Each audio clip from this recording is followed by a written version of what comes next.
Sometimes life breaks you so hard that you think you'll never be whole again. Sometimes the very thing meant to destroy you becomes the path to finding yourself. In the high desert, there was a horse called Widowmaker, a black stallion that had thrown every cowboy who tried to ride him. Then came Silas Judd, an old mountain man running from his own pain. His wife was gone, his son wouldn't speak to him, and he carried more regret than his tired shoulders could bear. But when Silas stood face to face with that wild horse, something changed. He didn't try to break the animal. Instead, he did something that shocked everyone watching. What happened next would teach both man and beast that sometimes the gentlest touch can heal the deepest wounds. Before we jump back in, tell us where you're tuning in from, and if this story touches you, make sure you're subscribed, because tomorrow I've saved something extra special for you. The Teton Mountains had been Silas Judd's world for the better part of 15 years, their jagged peaks and silent valleys offering the kind of solitude that a man could disappear into completely. His cabin sat tucked against a granite wall, barely visible from the game trail that wound past it. Built from logs he'd felled himself with an axe that had belonged to his grandfather. Inside, the walls held the accumulated silence of a man who'd learned to live with only his thoughts for company. Sarah's wedding ring still caught the morning light from where it rested on his weathered finger, a simple band of gold that had grown loose over the years as his hands had grown thin from mountain living. He turned it absently as he sat on his porch each dawn, watching the sun paint the peaks in shades of rose and amber. The ring was all he had left of her voice in the morning, her laugh over coffee, the way she'd hum while braiding her hair. 3 years since the fever took her, 3 years since he'd spoken her name aloud to another living soul. Silence hadn't always been his choice. For 32 years he'd shared his life with Sarah McKenna, who'd married him when he was just a young ranch hand, with calloused palms and big dreams about working his own spread someday. She'd seen something in him that others missed, a gentleness buried under the rough exterior that life in the territories demanded. Sarah had a way of drawing that softness out of him, like coaxing water from a reluctant well. Their son, Jacob, had inherited her gift for seeing past surfaces, at least until the day everything went wrong. The boy had been 16, full of fire and opinions, pushing against every boundary Silas tried to set. There'd been words, harsh ones, that Silas wished he could swallow back. Jacob had stormed off to work his uncle's ranch down in Colorado, sending word through Sarah that he was done with his father's heavy hand and harder words. That was 12 years ago. 12 years of letters from Sarah that Jacob never answered. 12 years of watching her hope dim a little more each Christmas when no word came. When Sarah passed, Jacob came home for the funeral, stood silent at the graveside in a black suit that made him look like a stranger. He'd become a successful rancher in his own right, married a schoolteacher named Emma, had 2 children Silas had never met. They'd spoken maybe 20 words to each other that day, and most of those had been about the weather and the depth of the grave. The morning Silas decided to come down from the mountains, he'd been sitting in his kitchen holding Sarah's coffee cup, still hearing echoes of her voice, telling him that pride was a poor companion for old age. He'd packed his few belongings into his saddlebags, the braided rope she'd made him, the whittling knife he'd carved for Jacob, a faded photograph of the 3 of them from better days. The cabin he left unlocked, the way mountain folk did when they weren't coming back. The ride down from the high country took him 3 days, following deer paths and creek beds until he reached the road that led to civilization. His horse, a steady bay gelding named Chester, seemed to sense the weight of leaving, picking his way carefully down the rocky slopes, as if he understood this journey was different from their usual wanderings. Tom Kellerman's Broken Spur Ranch sprawled across a valley where the foothills flattened into grazing land, its buildings weathered to silver gray by decades of mountain weather. Silas had known Tom from the old days, before the mountains claimed him, when they'd both been young men trying to make their mark on unforgiving land. Tom had written him a letter 6 months back, delivered by a supply rider who'd made the climb to Silas's remote cabin. The letter spoke of work for a man who knew horses, good pay, and a bunkhouse that stayed warm in winter. What the letter hadn't mentioned was Widowmaker. The stallion stood in the center of the ranches, breaking corral like a piece of living shadow, his black coat gleaming in the afternoon sun. Even from a distance, Silas could see the tension in every line of the animal's body, the way he held his head high and alert, the nervous energy that kept his hooves shifting constantly in the dust. Around the corral, ranch hands leaned against the rails, their faces bearing the careful respect of men who'd learned to give dangerous things plenty of room. "That's him," Tom said, joining Silas at the fence. His old friend had grown thick around the middle, his hair gone mostly grey, but his eyes still held the sharp intelligence that had made him a successful rancher. Beautiful animal, mean as a sidewinder. Been here 8 months now, and ain't a man jack of us can get a saddle on him without ending up in the dirt. Silas studied the horse, noting the scars along his flanks and the way he moved with a slight favor to his left front leg. What's his story? Came from a place up north where they didn't much believe in. Patience, Tom replied, spitting into the dust. Previous owner tried to break him with whips and spurs. Horse fought back, put 2 men in the doctor's care. They sold him cheap, figured he was no good for anything but dog meat. The stallion's eyes found Silas across the corral, and for a moment man and horse regarded each other in perfect stillness. There was something in that dark gaze that Silas recognized, the look of a creature that had learned to trust nothing and no one, that had built walls around its heart to keep the pain out. "Why'd you buy him?" Silas asked. Tom shrugged. "Mary thought he deserved a chance. You remember my daughter always been too soft-hearted for her own good." Mary Kellerman emerged from the ranch house as if summoned by her father's words, carrying a water bucket and wearing the kind of practical dress that marked her as a woman who understood ranch work. She'd grown from the gangly girl Silas remembered into a woman of maybe 30, with her mother's kind eyes and her father's stubborn jaw. "Silas Judd," she said, setting down the bucket and offering her hand. "I wondered if you'd actually come down from your mountain hermitage." Her grip was firm and calloused, honest work written in her palms. "Mary, you look like your mother." "That's kind of you to say." She glanced toward the corral where Widowmaker continued his restless pacing. "Pa told you about our problem, I assume." "He mentioned a difficult horse." Mary laughed, but there was no humor in it. "That's one way to put it. We've had 6 men try to ride him. 3 ended up with broken bones, 2 with concussions, and 1 poor fellow swore off horses entirely. The boys want to put him down, say he's too dangerous to keep." Silas looked back at the stallion, watching the way sunlight caught the muscles moving under his dark coat. "What do you think?" "I think he's been hurt enough." Mary picked up her bucket again, water sloshing gently. "Animals don't turn mean without cause. Something made him this way, and I can't help but wonder what might happen if someone tried understanding instead of conquering." That evening, Silas settled into the bunkhouse that would be his home for as long as he stayed at the Broken Spur. His bunk was narrow but clean, with a small window that looked out toward the mountains he'd left behind.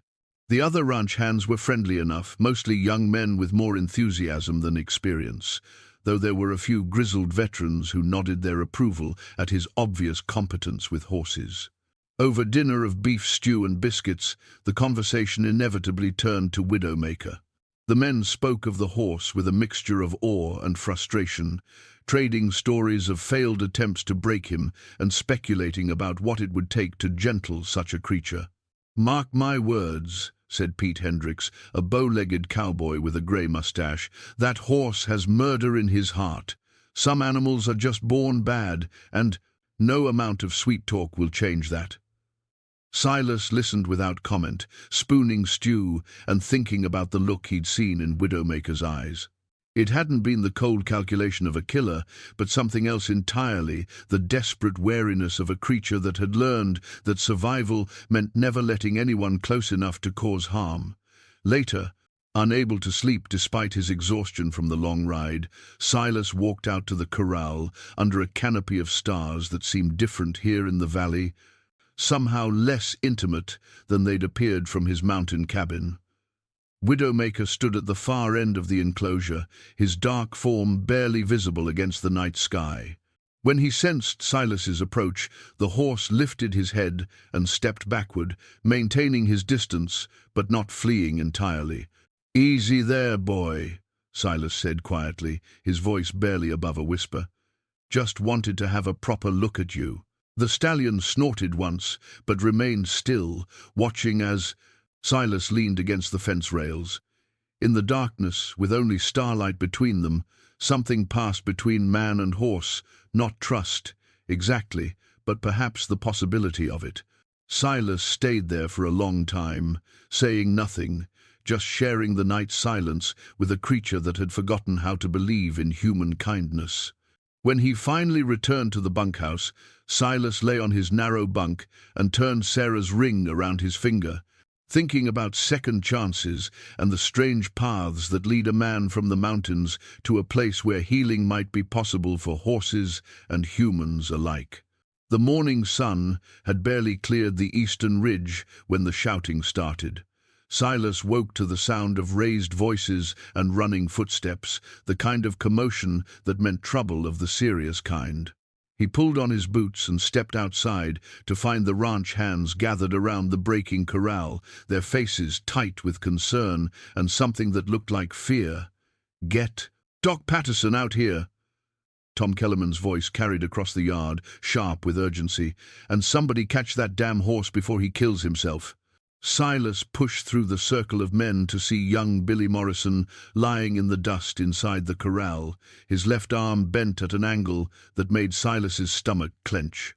The boy couldn't have been more than 19, with the kind of eager confidence that often got young cowboys into more trouble than they could handle.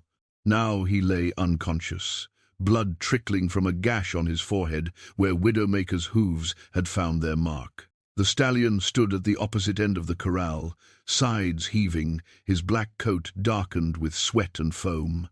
A broken leather halter hung from his neck in tatters, the metal buckles twisted and torn from his violent struggle to break free. His eyes rolled white with terror and fury, and every muscle in his powerful frame trembled with the need to fight or flee. "What happened?" Silas asked Pete. Hendricks, who stood gripping the fence rails with white knuckles. "Billy thought he could show us all how it's done," Pete replied, his voice bitter. "Got up at dawn, figured he'd get a rope on that devil while he was still sleepy. Horse went loco the second the halter touched his head. Dr.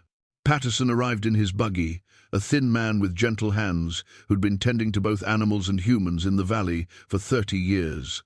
He climbed into the corral carefully, keeping one eye on Widowmaker as he knelt beside the injured cowboy. The horse watched the doctor's movements, but made no move to approach, seeming to understand that this man posed no threat. "Broken arm, possible concussion," Doc Patterson announced after his examination. "We need to get him to town, keep him still for a few days. He's lucky could have been much worse." As they loaded Billy into the back of a wagon for the ride to town, the ranch hand's conversation turned dark. Silas listened to their angry mutterings about dangerous animals and the foolishness of keeping a killer horse around decent folks.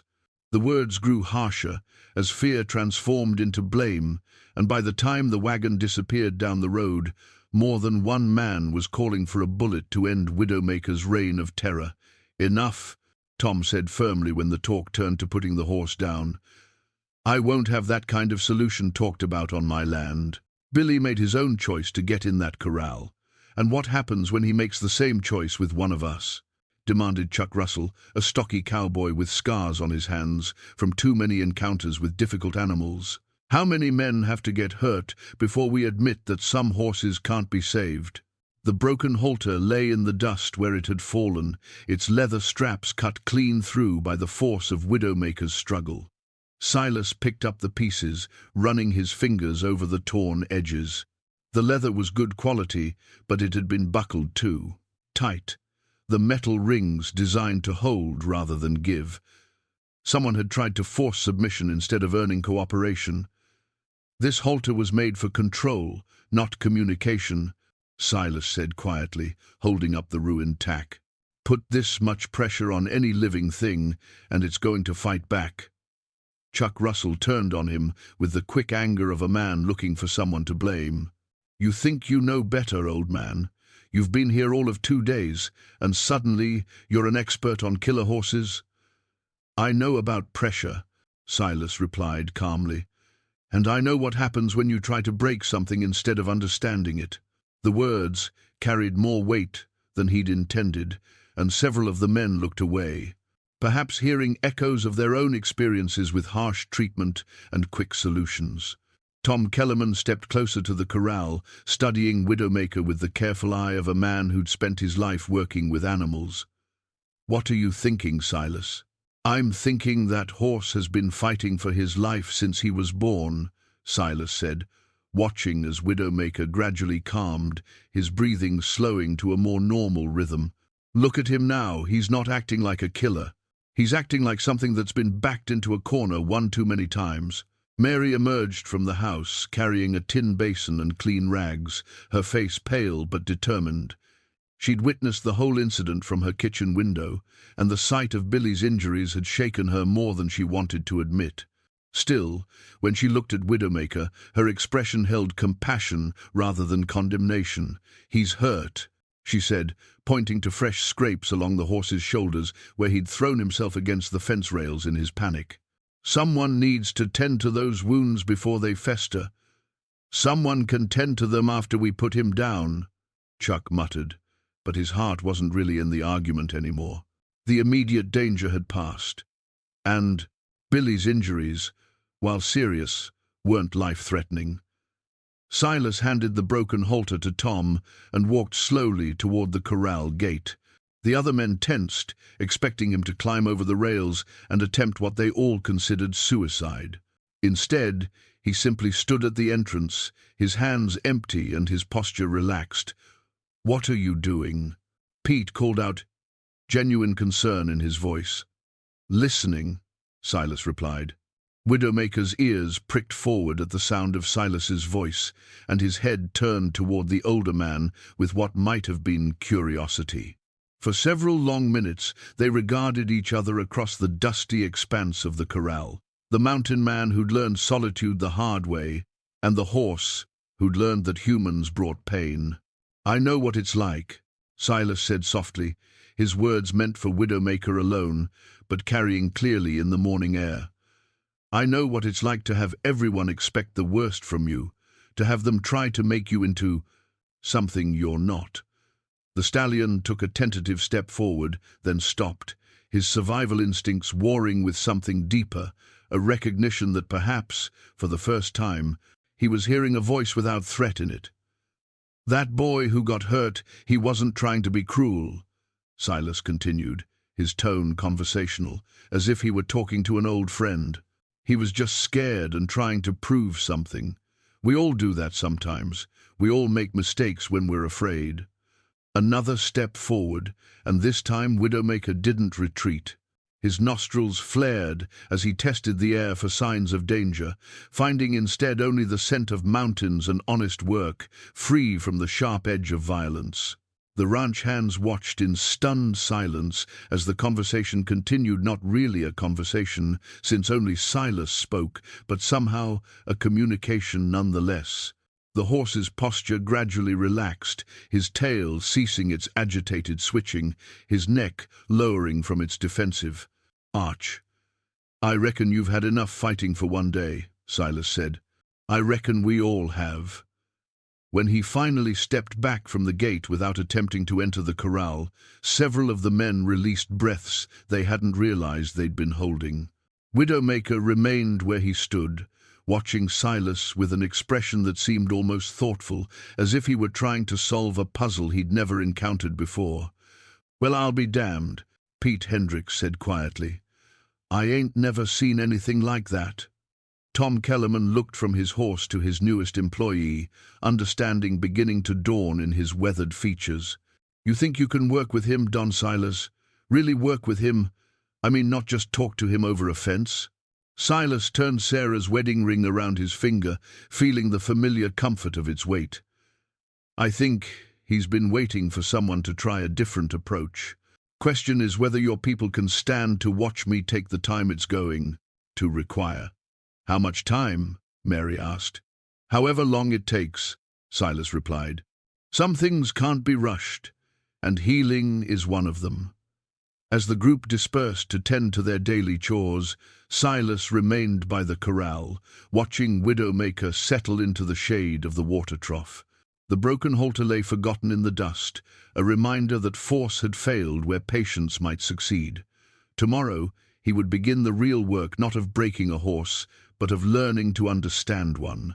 The next morning found Silas at the corral before dawn, carrying a tin cup of coffee and moving with the unhurried purpose of a man who understood that meaningful work couldn't be rushed. Widowmaker stood in the far corner, alert but no longer displaying the wild-eyed panic of the previous day. When he spotted Silas approaching, the horse lifted his head but didn't retreat, a small sign of progress that filled the mountain man with quiet satisfaction. "Morning," Silas said conversationally, settling himself on an overturned bucket just outside the fence. He sipped his coffee and watched the sunrise paint the mountains in shades of gold and amber, making no move toward the horse but establishing his presence as something reliable and non-threatening. From his coat pocket, he withdrew a length of braided rope that Sarah had made him during their second year of marriage. The leather was worn smooth by years of handling, dyed a rich brown that had mellowed to the color of autumn leaves. She'd worked on it during the long winter evenings, her fingers sure and patient as she wove the strands together, creating something both beautiful and functional. "My wife made this," Silas told Widowmaker, holding up the rope so the horse could see it. "She had the gentlest hands of anyone I ever knew. Could calm a spooked colt just by humming to it, never needed to raise her voice or use force. Said animals could sense your intentions before you even knew what they were yourself." Widowmaker's ears twitched forward, responding to the peaceful tone even if he couldn't understand the words. Silas continued his one-sided conversation, talking about Sarah's way with horses, about the ranch they'd planned to build together, about mornings like this, when the world felt full of possibility instead of regret. By the time the other ranch hands began stirring in the bunkhouse, Silas had been sitting quietly for nearly an hour, and Widowmaker had gradually moved closer, not approaching directly, but angling his grazing so that the distance between them had shortened by perhaps 20 feet. It was progress measured in trust rather than miles, and Silas recognized its value. "You're up early," Mary said, emerging from the house with her own cup of coffee and settling beside him on a second bucket she'd brought from the barn. "How's our patient this morning?" "Better," Silas replied, nodding toward Widowmaker. "He's starting to remember that not all humans come bearing bad intentions." Mary studied the horse's posture, noting the relaxed set of his shoulders and the way his tail hung naturally instead of being clamped tight against his flanks. "Pa says you used to train horses before you went up into the mountains." "Some. Sarah was better at it than I ever was." Silas tucked the braided rope back into his pocket. She understood that every horse was an individual, with its own personality and its own history of pain or kindness. "Said you couldn't train them all the same way any more than you could raise children with identical methods." The mention of children brought an awkward silence, and Mary glanced at him with the careful expression of someone who'd heard stories about his estranged son. Tom had mentioned Jacob in passing, though he'd been light on details about what had driven father and son apart. "Children and horses aren't so different, I suppose," she said finally. "Both need to know they're safe before they can learn to trust." "Wish I'd understood that when it mattered," Silas replied, his voice carrying a weight of regret that made Mary's heart ache for him.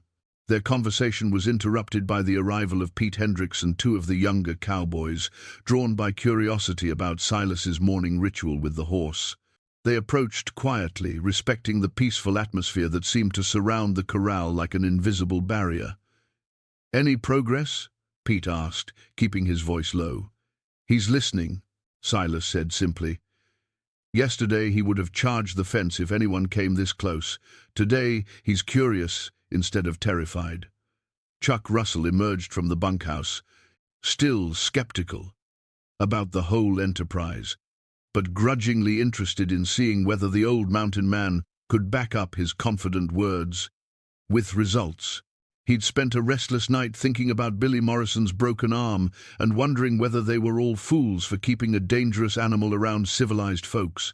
"What's the plan?" Chuck asked, settling against the fence with his arms crossed. "You figure to just talk him into submission?" "I figure to let him tell me what he needs," Silas replied.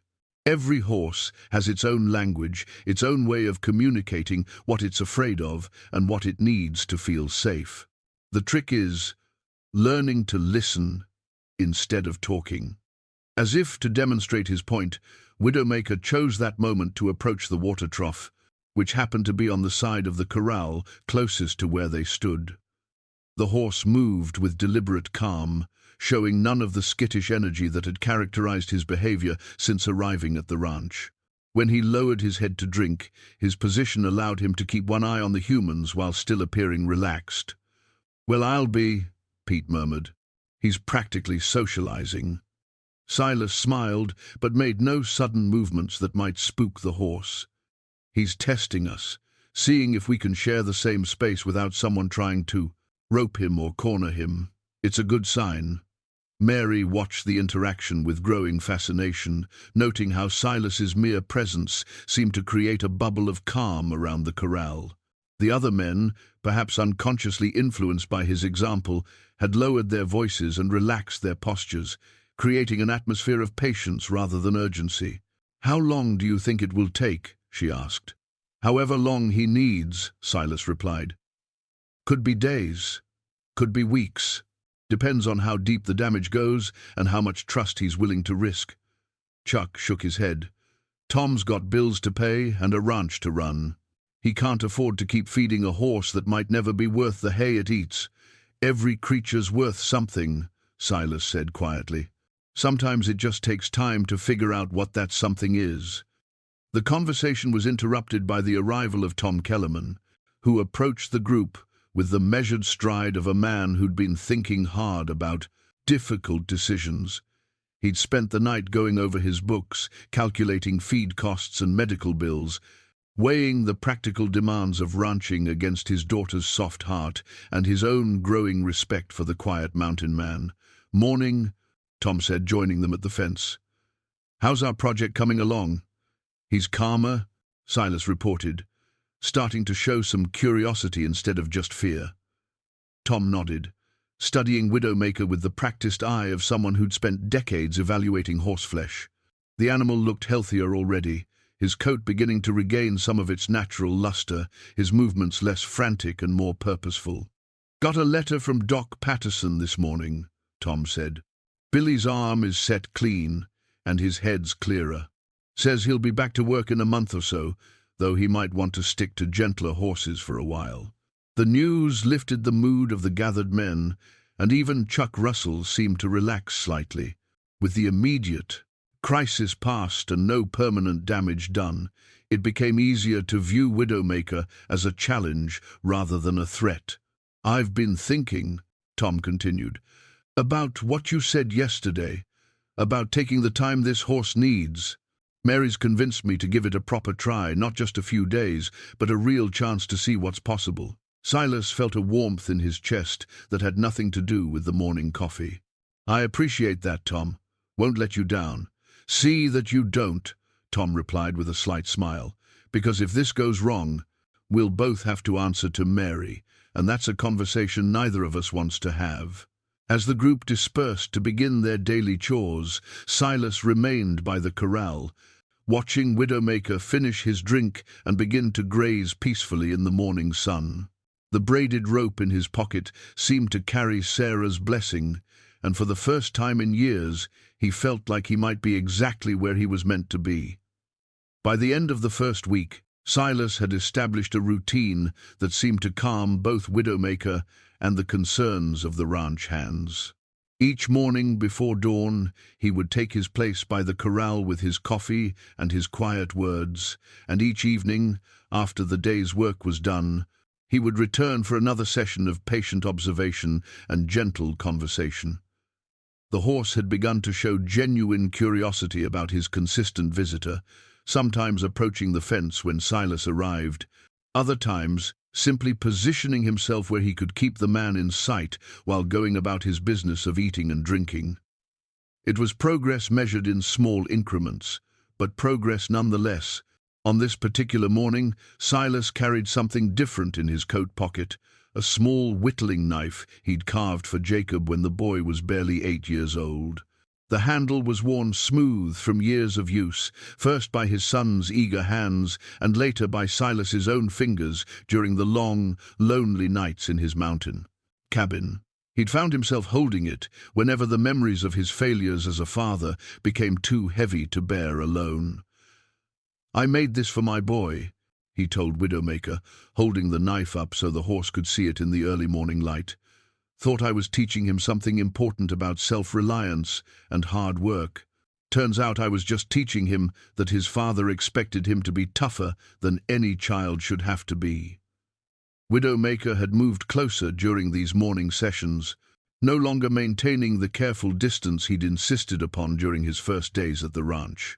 Now he stood perhaps 10 feet from the fence, close enough that Silas could see the scars along his flanks, more clearly evidence of the harsh treatment that had shaped his distrust of human intentions. "See those marks on your hide," Silas said, nodding toward the healed wounds.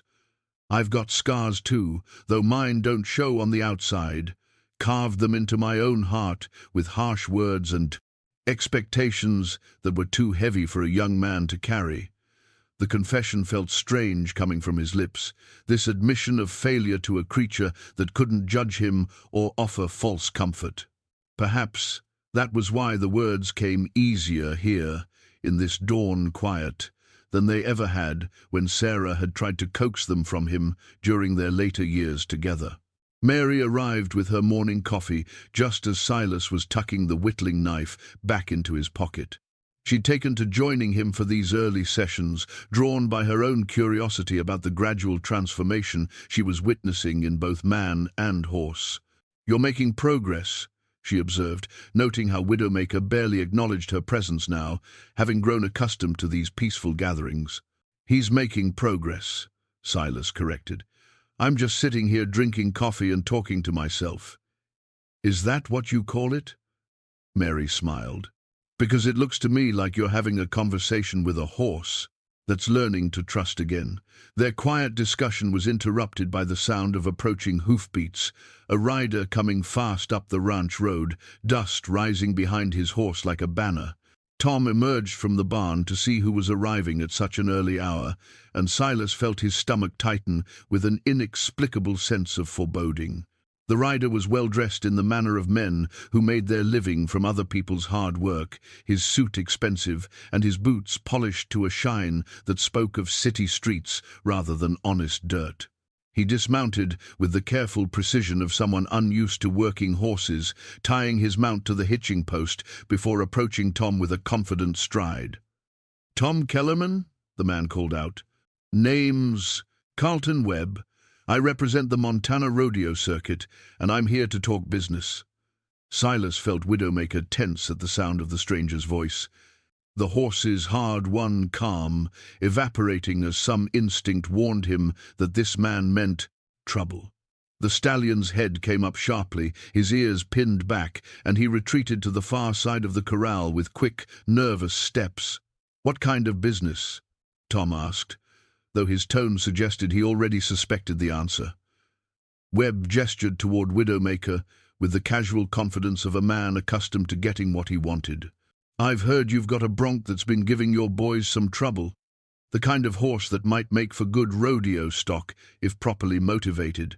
"He's not for sale," Mary said quickly, stepping forward before her father could respond. Webb's smile was polite but predatory. "Everything's for sale, miss.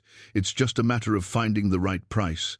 I'm prepared to offer $500 for the animal, cash on the barrelhead. The offer hung in the morning air like a challenge, and Silas could see Tom's internal struggle written plainly on his weathered face. $500 was serious money for a working ranch, enough to cover feed bills for months or make necessary repairs to buildings and equipment. It was the kind of offer that responsible men didn't turn down lightly. "That's a generous price," Tom said carefully. "But like my daughter said, the horse isn't for sale." Webb's expression didn't change, but something cold flickered behind his eyes. "I see. Well, I'll be staying in town for a few days, in case you change your mind. Sometimes a man needs time to think about what's best for his operation." After the rodeo man left, an uncomfortable silence settled over the ranch yard. Silas could feel the weight of unspoken concerns, the practical realities that made Webb's offer attractive, regardless of Mary's emotional attachment to the horse.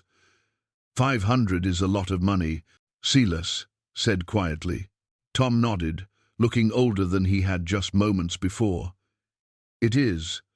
More than I'd get for him anywhere else, assuming I could even find another buyer." "But he's not just a commodity," Mary protested. "He's a living creature that deserves a chance at something better than being tormented for entertainment." "I know that, honey, but we've got bills to pay and repairs to make. Sometimes a man has to make hard choices." Silas studied Widowmaker, who remained agitated by the stranger's visit, pacing restlessly and tossing his head. The progress they'd made seemed fragile now, threatened by forces beyond their control. "How long before you have to decide?" he asked. "Webb said he'd give me 3 days to think it over," Tom replied. "Wants an answer before he moves on to the next town." 3 days. Silas felt the pressure of that deadline like a weight on his shoulders, knowing that everything he'd begun with the horse hung in the balance. Widowmaker needed time to heal, but time was exactly what they might not have. "I understand the position you're in," Silas said finally, "but I'd like those 3 days to show you what's possible, to prove that this horse is worth more than his value as rodeo stock." Tom looked from the agitated stallion to the quiet mountain man who'd somehow managed to calm him, weighing hope against harsh reality. 3 days, he agreed. "But if you can't make meaningful progress, I'll have to seriously consider Webb's offer." As Silas returned to his position by the fence, he felt the familiar weight of the whittling knife in his pocket, a reminder of his past failures and the second chances that life sometimes offered to those patient enough to wait for them. The second day dawned grey and overcast, with clouds hanging low over the valley like a reflection of the somber mood that had settled over the Broken Spur ranch. Silas arrived at the corral to find Widowmaker still unsettled from the previous day's encounter with Carlton Webb, the horse's nervous energy evident in his restless pacing and the way he shied from shadows that had never bothered him before. "Easy, boy," Silas murmured, settling into his usual spot with his morning coffee. "That man's gone, and he can't hurt you from town." But even as he spoke the comforting words, Silas knew that Webb's presence had stirred something deeper in the horse than simple wariness of strangers. The rodeo man's confident assessment of Widowmaker as potential bronc stock had awakened memories of rough handling and exploitation, undoing some of the trust that had been so carefully built over the past week. From his coat, Silas withdrew a folded piece of paper that had yellowed with age, and handling Sarah's final letter, written in her careful script during the last days of her illness, when she'd known that time was running short.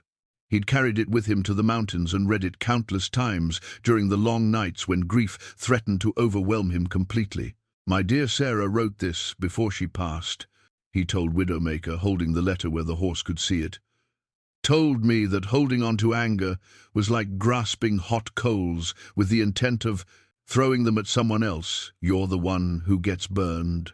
The stallion's ears flicked forward at the sound of Silas's voice, and gradually his pacing slowed to a more natural rhythm. There was something in the older man's tone that seemed to reach past the horse's renewed anxiety, a quality of deep sadness and understanding that spoke to shared experiences of loss. Silas unfolded the letter carefully, his fingers tracing the familiar words that had become both comfort and challenge during his years of self-imposed exile.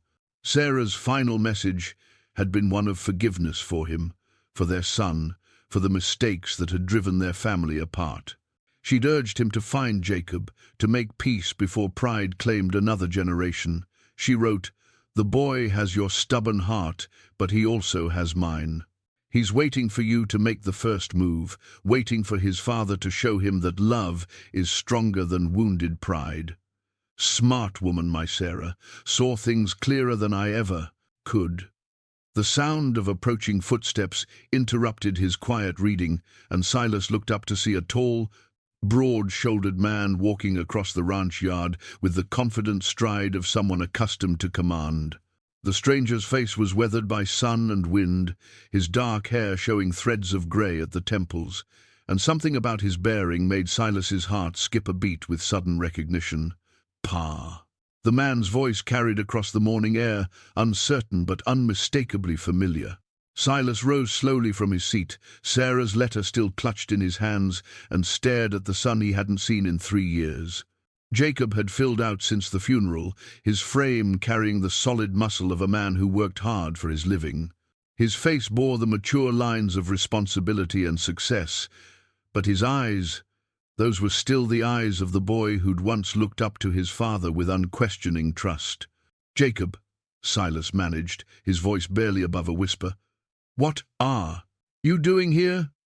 "Heard from Tom that you'd come down from the mountains," Jacob replied, stopping a few feet away as if unsure of his welcome.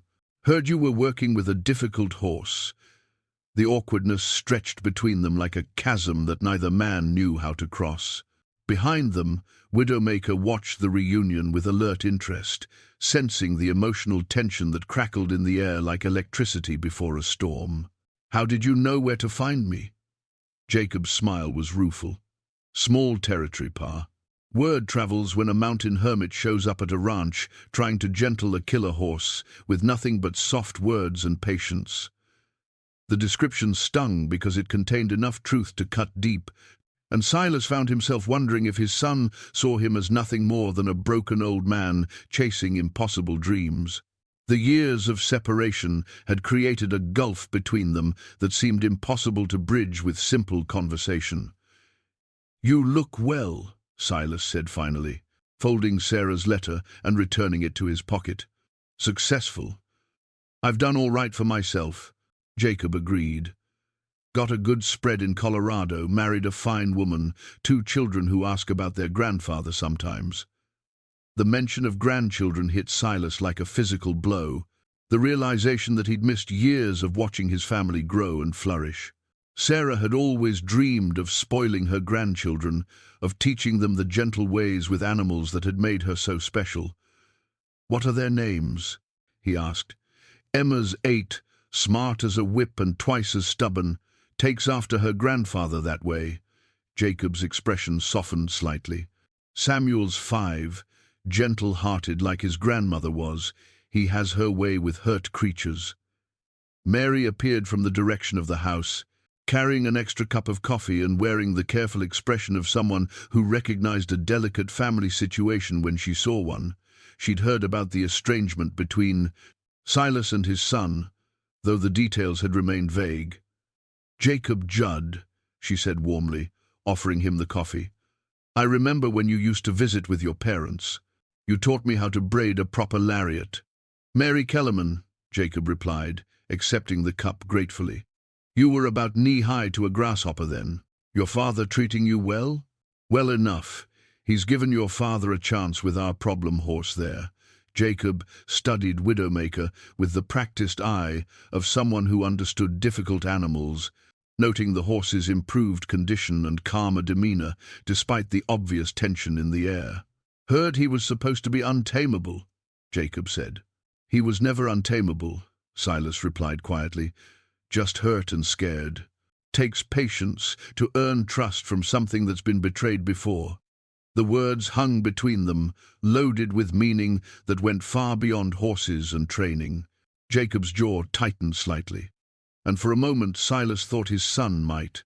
turn and walk away, ending their fragile reunion before it had truly begun. Instead, Jacob moved closer to the corral, studying Widowmaker's reaction to his presence. The horse remained calm but alert, showing none of the explosive fear that had characterized his earlier interactions with strangers.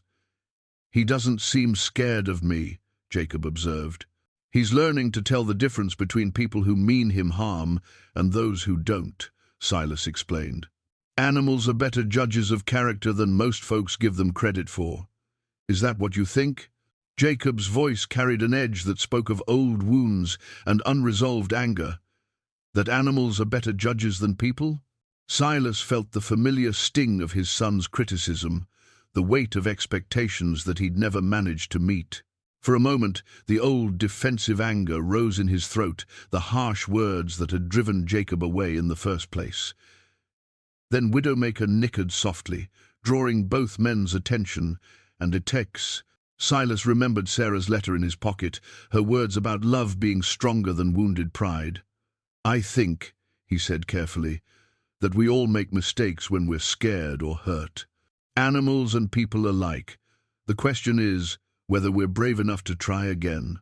The tension between father and son stretched through the morning hours like a taut rope ready to snap. Jacob had accepted Tom's invitation to stay for breakfast, but the conversation around the kitchen table remained stilted and careful, filled with the kind of polite inquiries that strangers might exchange rather than the easy familiarity of family. After the meal, Silas returned to the corral, with his worn saddle slung over his shoulder, a piece of leather and wood that had served him faithfully through decades of mountain travel. The saddle bore the scars of hard use, scratches from thorns and rocks, weather stains from countless storms, and the deep patina that came only from years of honest work under open skies. Jacob followed at a distance, his curiosity about his father's methods warring with the skepticism that had grown during their years of separation. He positioned himself against the fence, arms crossed, watching as Silas approached Widowmaker with the same patient calm he'd shown all week. "Morning, boy," Silas said softly, setting the saddle on the ground outside the corral. "Thought you might like to get acquainted with this old thing. It's seen a lot of country with me, carried me through some difficult times." The horse approached the fence with cautious interest, his nostrils flaring as he investigated the scent of worn leather and the oils that Silas used to keep the tack supple. Widowmaker had shown no fear of bridles during their sessions together, but a saddle represented a different kind of commitment, the promise of weight on his back and the surrender of control that had led to his previous trauma. "That's the saddle you rode when you taught me to handle." "Stock," Jacob said quietly, his voice carrying an unexpected note of recognition. Silas nodded, running his hand along the familiar contours of the seat and horn. "Made it myself when you were about 10. Figured if I was going to spend my days in it, it ought to fit me proper." The memory hung between them, a father and son working cattle together on summer mornings, the world full of possibility and the future stretching ahead like an uncharted map. Jacob had been eager then, hungry to learn everything his father could teach him about horses and land and the satisfaction of hard work honestly done.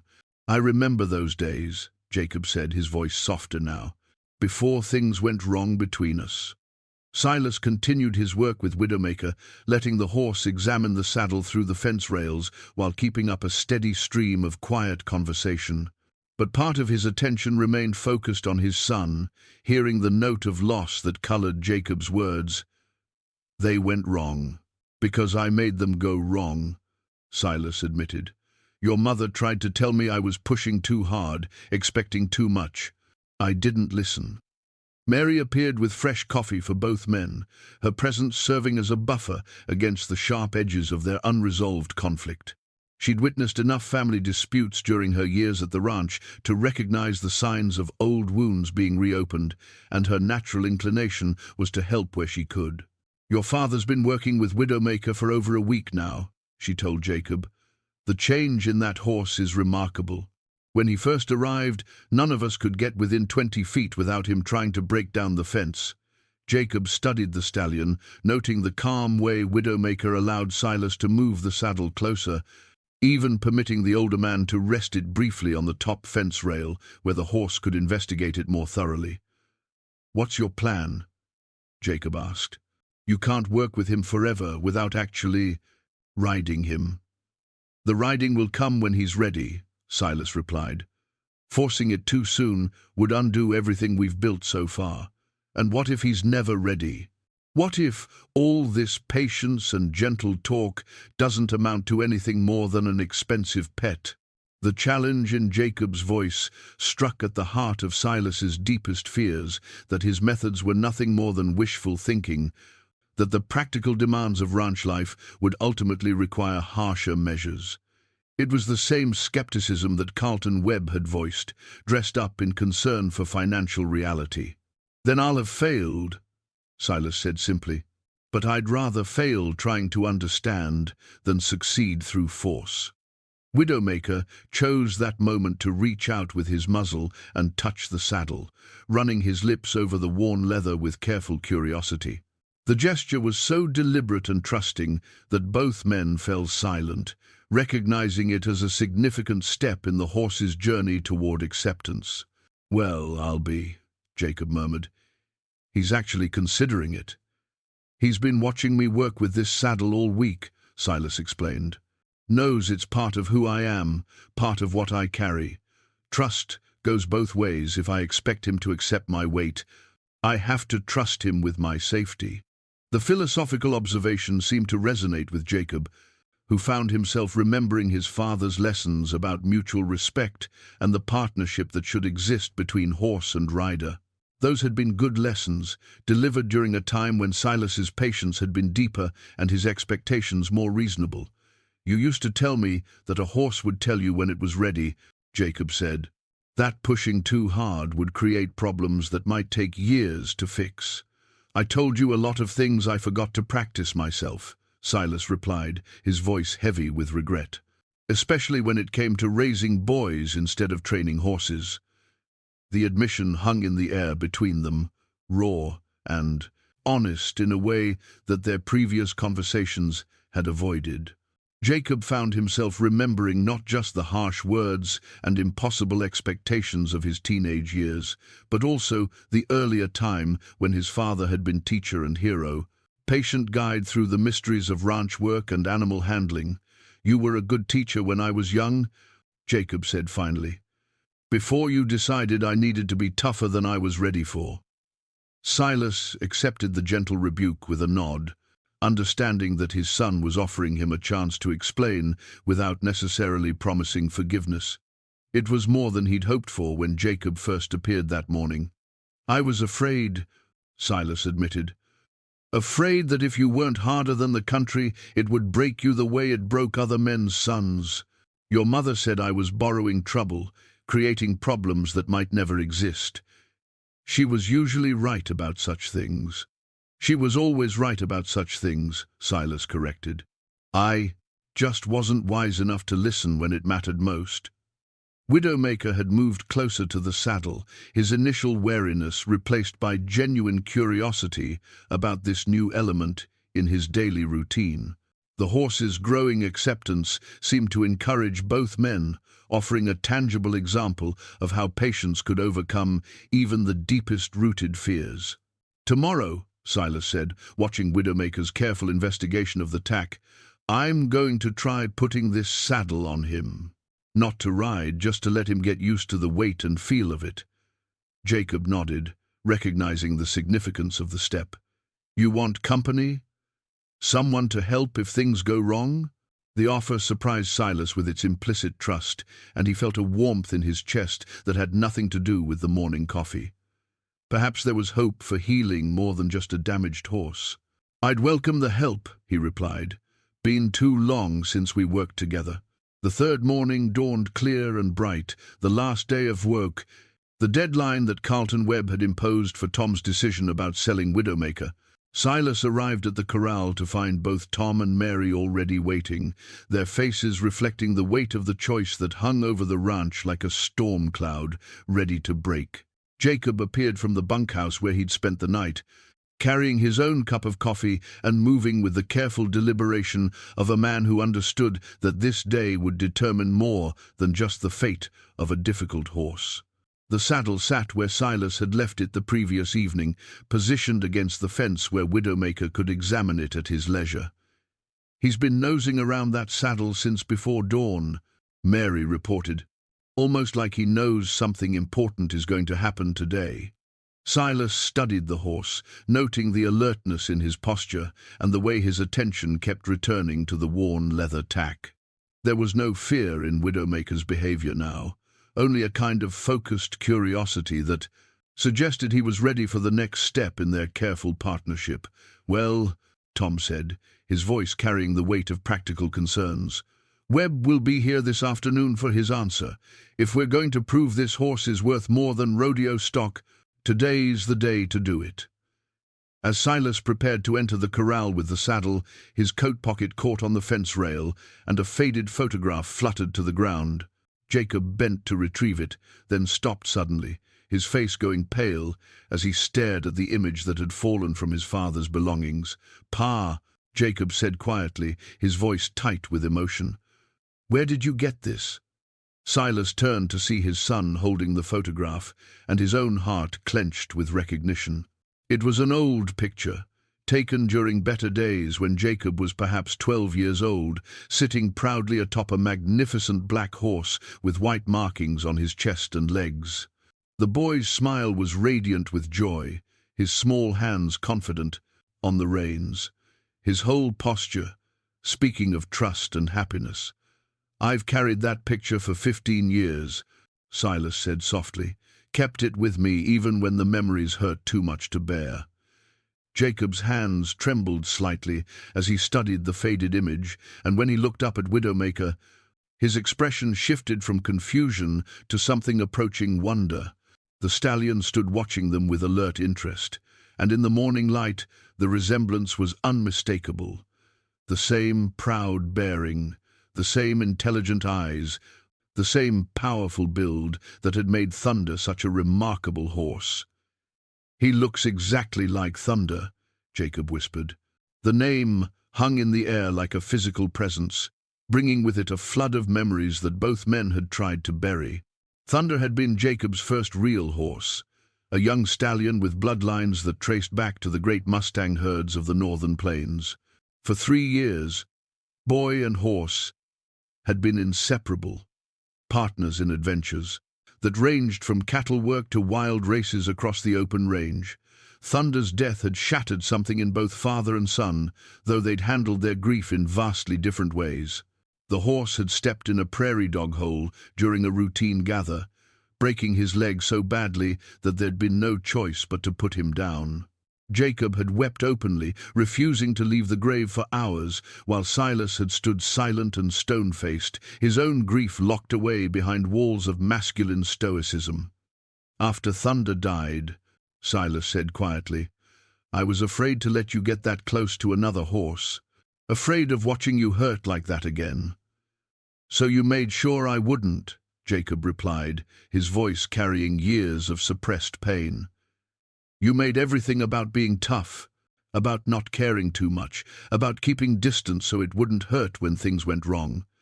Mary and Tom exchanged glances, recognizing that they were witnessing something deeply personal and long overdue. The resemblance between Widowmaker and the horse in the photograph was striking enough to make even casual observers pause.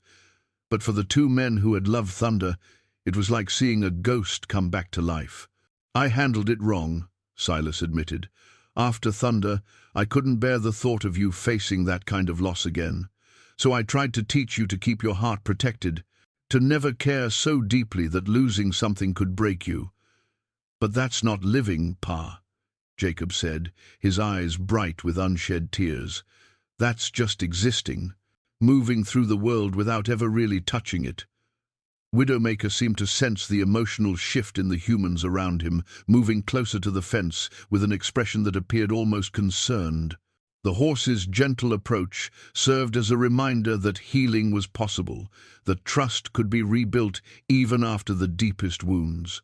"I see Thunder in him," Jacob continued, studying the stallion's noble head and intelligent eyes. "But I also see something else, a horse that's learned to be afraid, learned to protect himself the same way I did after Thunder died." The parallel between horse and human struck both men with the force of revelation. Widowmaker's violent resistance to training wasn't born of inherent meanness, but of the same defensive mechanisms that had driven Jacob away from his father's harsh expectations.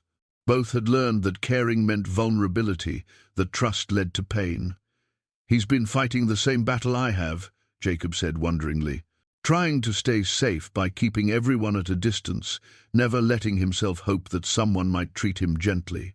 Silas felt the weight of his past mistakes settling heavily on his shoulders, the recognition that his attempts to protect his son had instead taught him to armor his heart against love itself. The irony was bitter. In trying to shield Jacob from pain, he had inflicted a deeper wound that had lasted for years.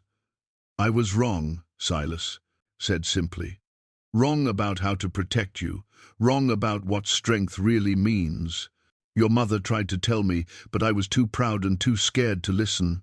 Jacob looked from the photograph to Widowmaker, then back to his father's weathered face. "She used to say that courage wasn't about being unafraid.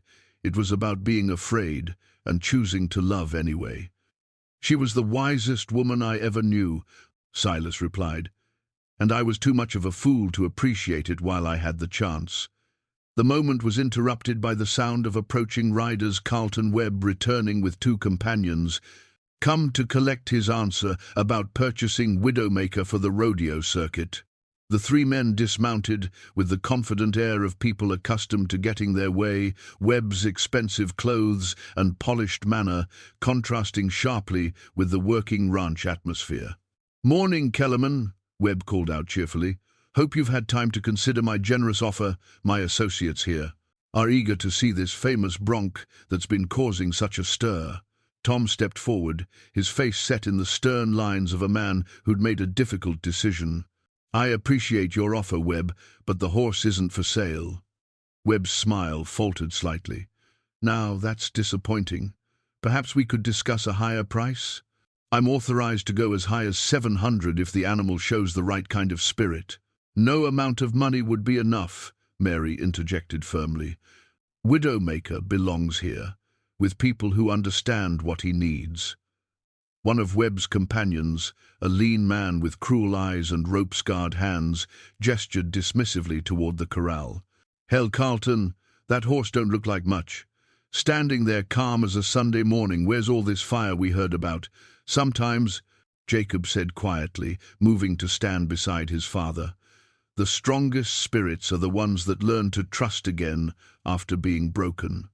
Webb studied the family tableau, father and son united in purpose, Tom and Mary presenting a solid front against his proposal. The rodeo man's practiced smile began to take on a harder edge as he realized that his easy purchase was slipping away. "Well," he said finally, "I suppose there's no accounting for sentiment, but mark my words, when that horse goes back to his old ways, when someone gets seriously hurt, you'll remember this conversation." As Webb and his companions rode away, Silas felt a profound sense of relief wash over him. The immediate threat to Widowmaker had passed, but more importantly, he found himself standing shoulder to shoulder with his son for the first time in years, united in their commitment to a different way of approaching broken things. "So," Jacob said, folding the photograph carefully and handing it back to his father, "when do we try that saddle?" The afternoon sun cast long shadows across the ranch yard as Silas prepared for what everyone understood would be the defining moment of his work with Widowmaker. Word had spread throughout the valley about the mountain man's patient approach to the infamous horse, and a small crowd had gathered to witness whether gentle methods could succeed where force had failed. From the barn, Silas retrieved a piece of tack that he'd been saving for this moment, a silver-inlaid bridle that had belonged to Sarah's father, passed down through generations of horsemen who understood that partnership meant more than dominance. The bridle was a work of art, its leather supple as silk, and its silver decorations bearing the patina of careful use rather than mere display. "That's Grandpa McKenna's bridle," Mary said softly, recognizing the heirloom from her childhood memories of visiting Sarah's family ranch. "I haven't seen that in 20 years. Sarah gave it to me the day we were married," Silas explained, running his fingers over the intricate silverwork. "Said it had been waiting for a horseman who would honor both the animal and the tradition. I've been carrying it ever since, waiting for the right moment to use it." Jacob studied the bridle with the reverence due a family treasure, understanding the significance of his father choosing to use it now. The silver caught the afternoon light like captured starlight, and the leather bore the deep richness that came only from decades of careful maintenance and respectful use. "He's saying this is important," Jacob observed.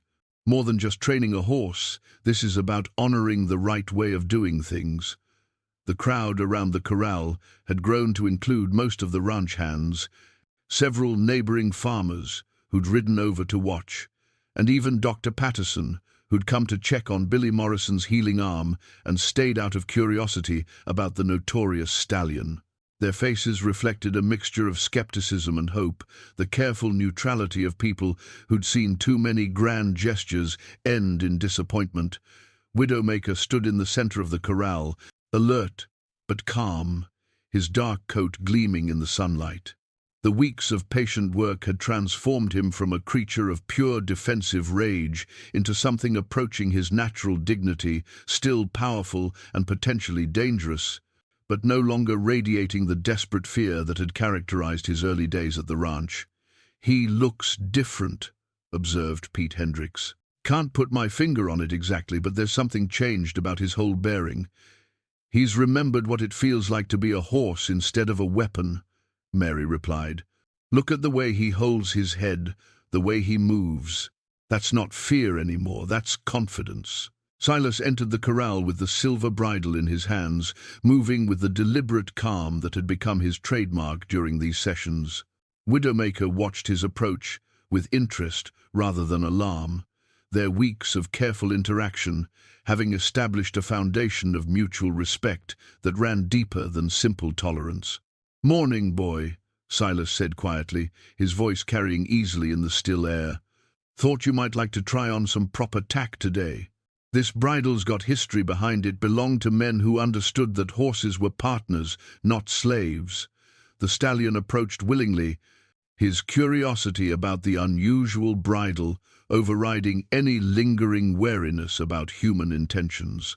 The silver decorations caught his attention, and he investigated them with gentle lips, his behavior more reminiscent of a pampered stable horse than the terror that had thrown 6 riders in as many attempts. Jacob climbed onto the corral fence, positioning himself where he could help if needed, but far enough away to avoid crowding the careful interaction between man and horse. His presence seemed to calm Widowmaker rather than agitate him, as if the horse sensed the healing that had begun between father and son.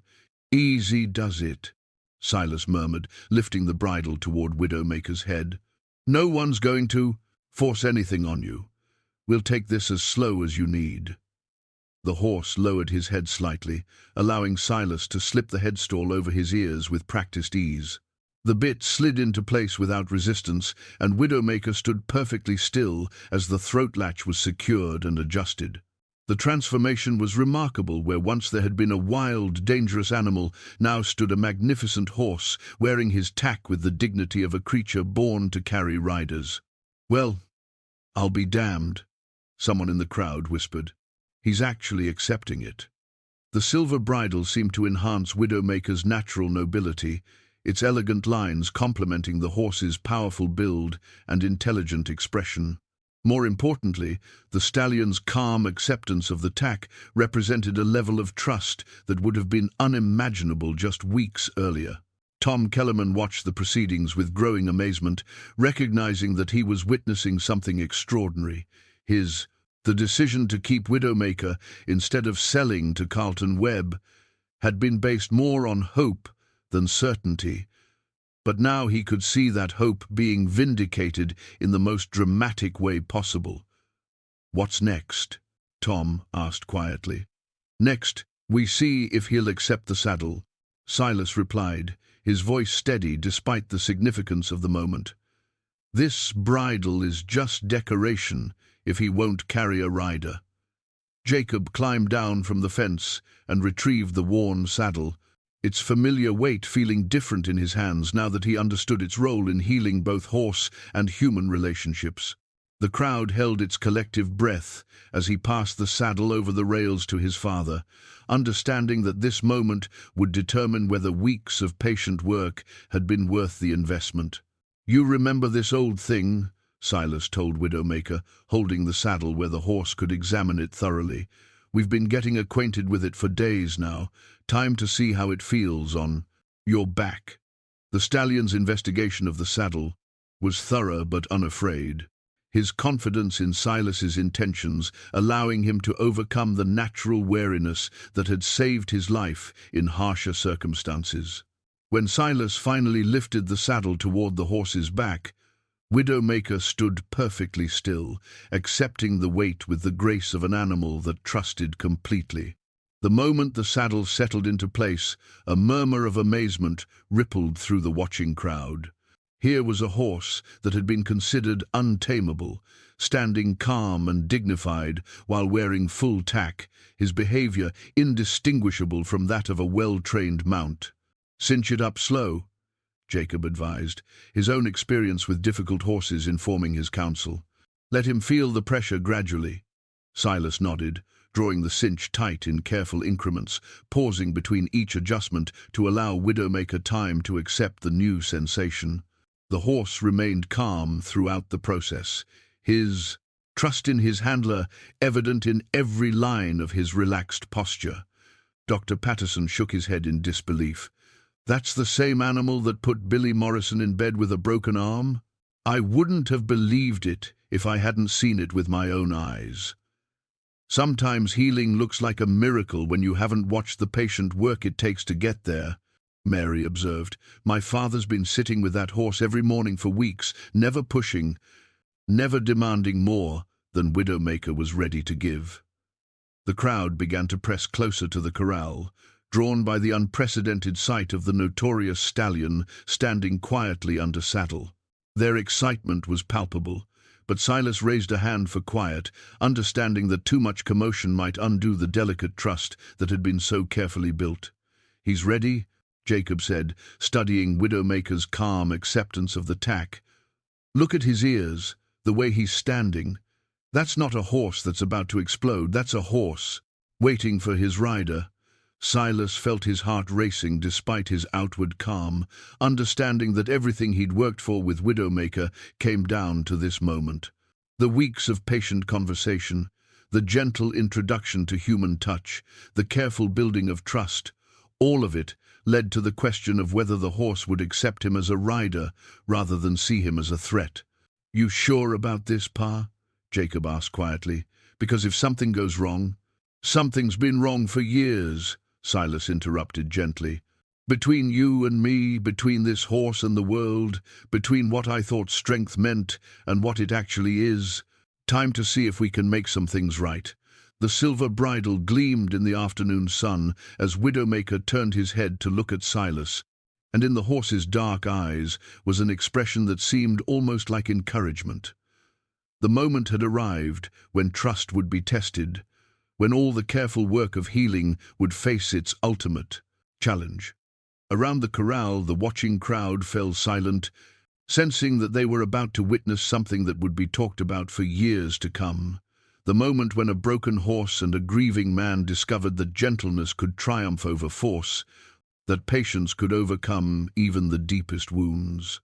Silas placed his hand on the saddle horn and prepared to mount, his movements deliberate and calm, despite the magnitude of what he was about to attempt. In his pocket, Sarah's wedding ring caught the light, and her letter rustled softly against his coat, reminders that love was indeed stronger than wounded pride, and that healing was possible for those brave enough to trust again. Silas reached into his coat pocket and withdrew his old spurs.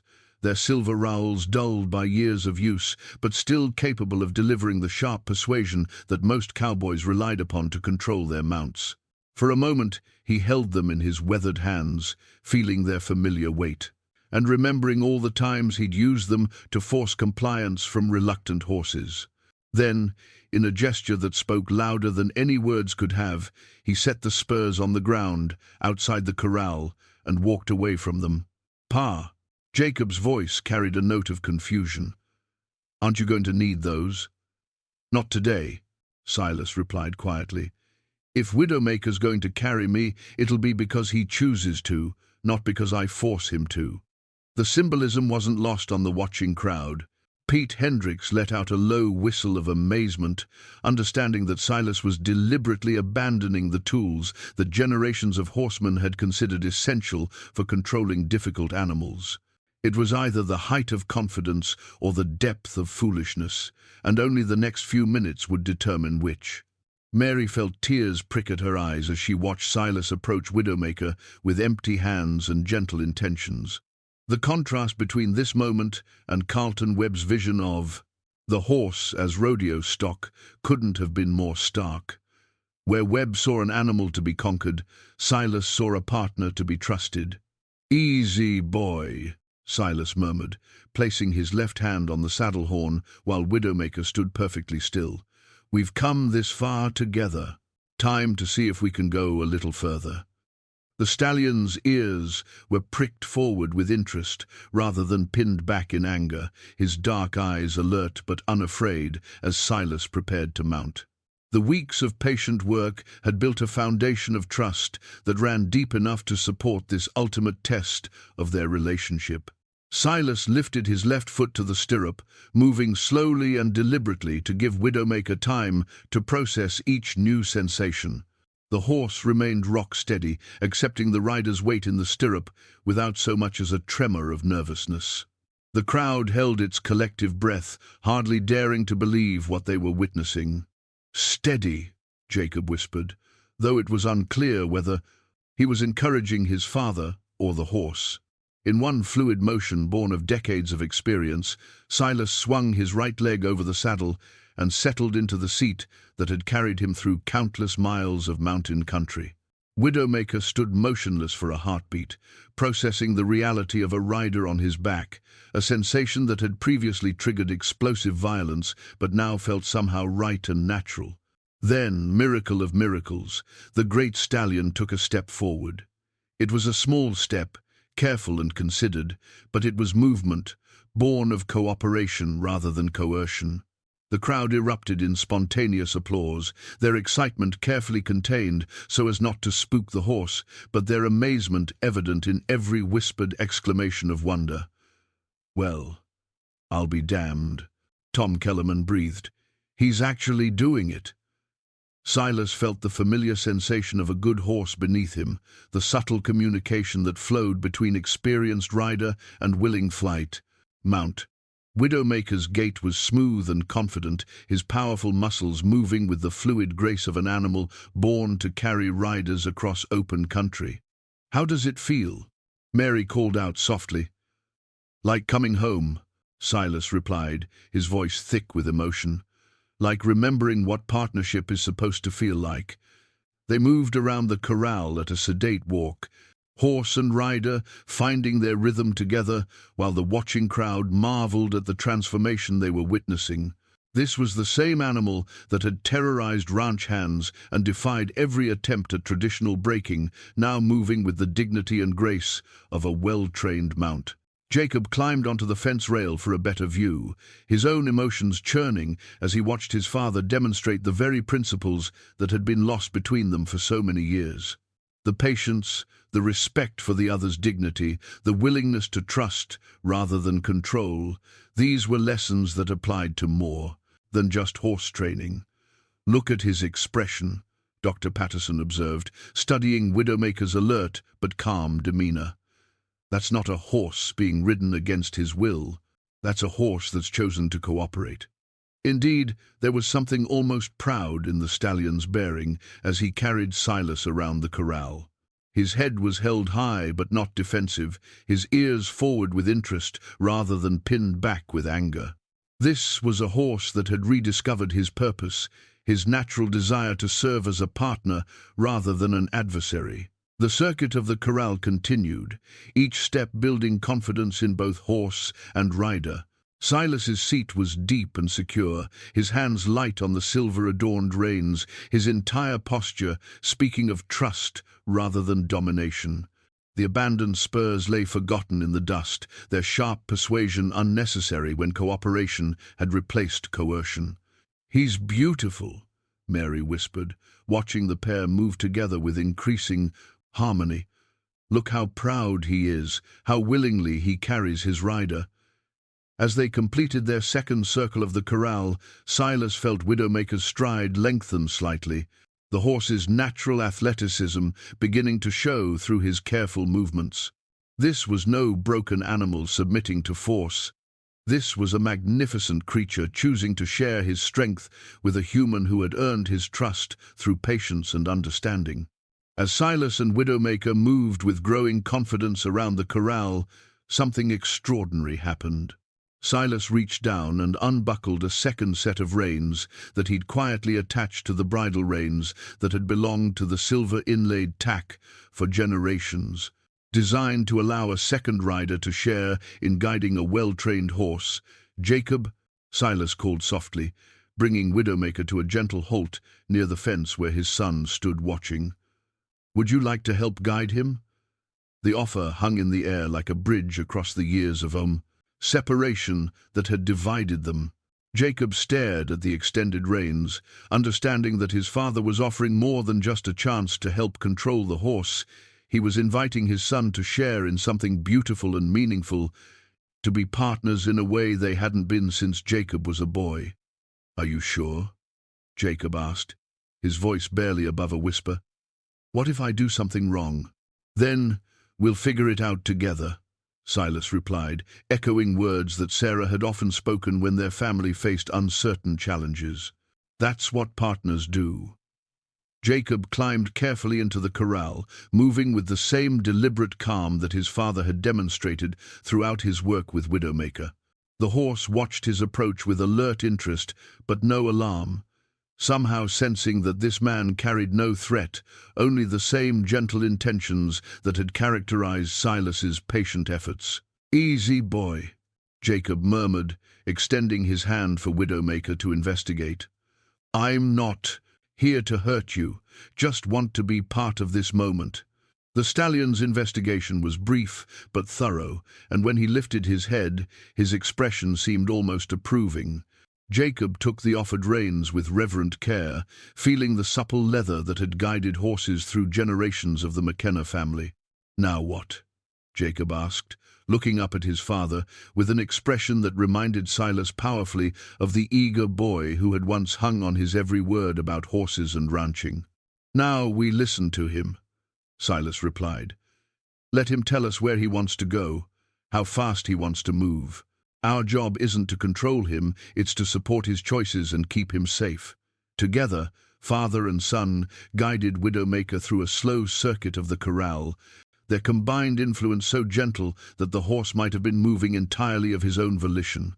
The sight of two generations working in harmony with the magnificent stallion brought tears to Mary's eyes and prompted spontaneous applause from the watching crowd. "This is what it should look like, Doctor," Patterson said quietly to Tom. "Not dominance, not breaking partnership." Pete Hendricks shook his head in amazement. "I've been working horses for 30 years, and I ain't never seen anything like this. That animal's not just accepting riders, he's enjoying it." Indeed, there was something almost joyful in Widowmaker's movement now, a spring in his step that spoke of rediscovered purpose and pleasure in his natural role. The fear and rage that had characterized his behavior for so long had been replaced by confidence and cooperative spirit. "He's remembering what he was born to do," Silas observed, feeling the horse's powerful muscles moving smoothly beneath him. "Not to fight or resist, but to carry riders who respect him." Carlton Webb's earlier assessment of Widowmaker as potential rodeo stock now seemed not just wrong, but actively insulting. This was no bucking bronc to be exploited for entertainment. This was a noble animal, demonstrating the highest ideals of equestrian partnership. As they completed another circuit, Jacob found himself marveling at the easy cooperation between all three participants in this careful dance. His father's seat was deep and secure but never demanding. His own guidance through the reins was suggestion rather than command, and Widowmaker responded to their combined influence with the eager willingness of a horse that had remembered joy. "I understand now," Jacob said, his voice carrying across the hushed corral. "Why Ma always said you were the gentlest man she knew. I forgot that part during the hard years." "I forgot it too," Silas replied. "Took this horse to remind me that strength doesn't have to mean hardness." Tom Kellerman made his decision in that moment, watching father and son work together with the transformed stallion. "That horse is never leaving this ranch," he announced to the crowd. "Not for any price. Some things are worth more than money." The crowd's approval was unanimous, their witness to this remarkable transformation, having changed their own understanding of what was possible between humans and animals. They had expected to see either triumph or disaster, but instead they had witnessed something far more profound, the healing power of patience and trust. As Silas finally brought Widowmaker to a halt and prepared to dismount, the stallion turned his great head to look back at his rider, and in his dark eyes was an expression that could only be described as gratitude. The broken horse had found healing, and in doing so, had helped heal the broken relationship between a father and son who had forgotten how to trust each other. "Thank you," Jacob said quietly, handing the reins back to his father, "for showing me what I'd forgotten about who you really are." Silas dismounted carefully, his legs slightly unsteady from the emotion of the moment rather than any physical difficulty. As his feet touched the ground, Widowmaker nickered softly and nudged him with his great head, a gesture of affection that brought gasps of wonder from the watching crowd. 3 months had passed since that remarkable afternoon when Widowmaker first accepted a rider, and the changes at the Broken Spur Ranch went far deeper than anyone could have imagined. The stallion had become the gentlest horse on the property, sought out by children who visited the ranch and trusted by experienced riders who marveled at his transformation from terror to treasure. Silas had moved from the mountains permanently, settling in a small cabin on Jacob's ranch just 20 miles south in Colorado. The proximity allowed him to see his grandchildren regularly, 8-year-old Emma with her fierce intelligence and stubborn streak, and 5-year-old Samuel with his gentle way with animals that reminded everyone of his grandmother Sarah. On this particular morning, Silas sat on his porch with Samuel beside him, both of them working on a special project that had occupied their evenings for the past 2 weeks. In their hands lay the beginnings of a new halter, woven from strips of supple leather in alternating shades of brown and black.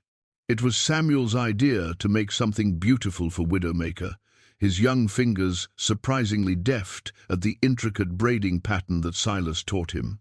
"Tell me again about the horse, Grandpa," Samuel said, his concentration divided between the weaving and the story that had already become family legend. "Well," Silas began, his voice carrying the patient cadence that had become his trademark, "there was once a horse that everyone said was too wild to tame. He'd been hurt so many times that he'd forgotten how to trust, forgotten that not all people meant him harm." Emma appeared from the direction of the barn, leading her own gentle mare with the confidence of a child raised around horses. At 8, she was already an accomplished rider, but more importantly, she understood that animals responded to respect rather than force.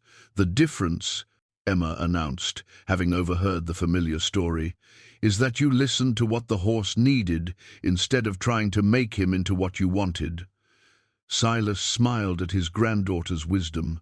"That's exactly right.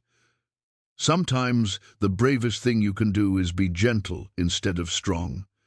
Jacob emerged from the house carrying 3 cups of coffee, settling beside his father on the wide porch that overlooked the valley where their combined herds grazed peacefully.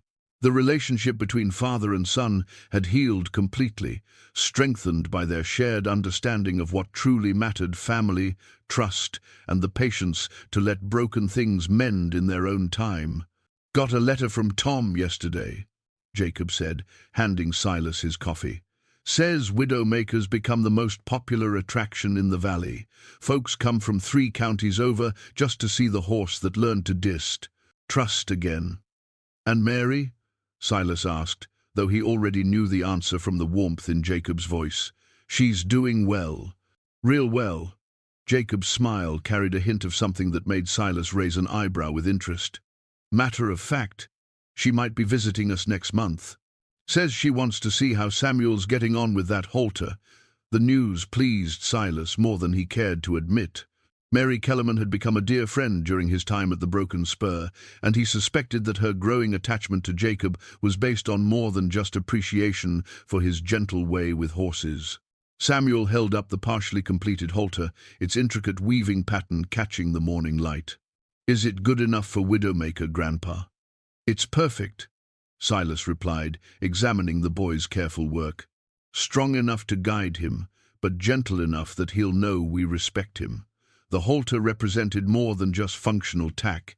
It was a symbol of the healing that could occur when patience replaced force, when understanding replaced judgment. Every twist of leather carried the love of a grandfather, teaching his grandson that some things couldn't be rushed or forced, only nurtured with time and care. "I want to give it to him myself," Samuel declared. "When we visit Uncle Tom's ranch next week." "We'll do that," Jacob promised. "And maybe we'll take Emma along so she can see how much Widowmaker has changed." Emma looked up from grooming her mare, her expression skeptical in the way of practical children. "Will he remember, Grandpa? It's been 3 months." "He'll remember," Silas said with quiet confidence. "Animals don't forget kindness any more than they forget cruelty. The difference is that kindness makes them want to trust again."